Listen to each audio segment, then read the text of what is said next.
this team, I have a very good father, a very good professor, and a very kind brother and friend, Walid.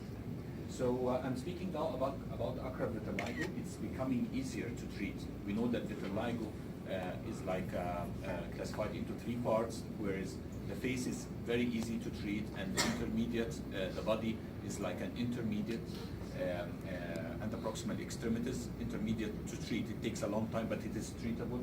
But the acral parts, the very distal parts, are very hard to treat. It's vitiligo, we all know it is either absence of melanocytes or dysfunction of melanocytes. So usually we try to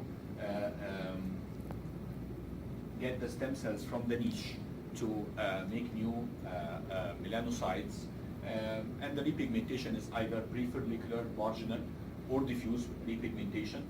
These are the 3 common patterns of repigmentation.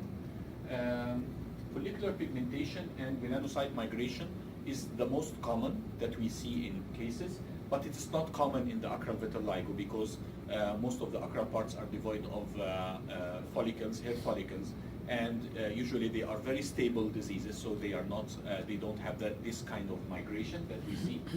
So the role of medical management stays, as I told you before, the role of medical management. You can still do the medical management while the disease is active. Once it becomes stable, you try the surgical management, which have a lot of maneuvers, which are mostly very expensive. It could be time-consuming and need special techniques and need expensive machines, need experience. So in our community, there is a lot of poor patients, so you have to get alternatives for expensive treatments, and you don't have a lot of time, so you have to get things done much more easier. This is the microneedle and acral vitiligo. Microneedling was tried, or needling was tried with vitiligo.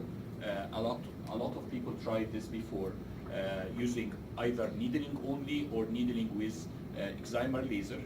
They try to push the melanocytes from the borders, the hyperpigmented borders, towards the hypopigmented areas with successful rates between 25 and 90% according to the maneuver and according to the number of sessions. We tried this machine. Where did this idea came to us from? This was one case with burn scar. There were hypertrophic scars here and hypopigmentation due to the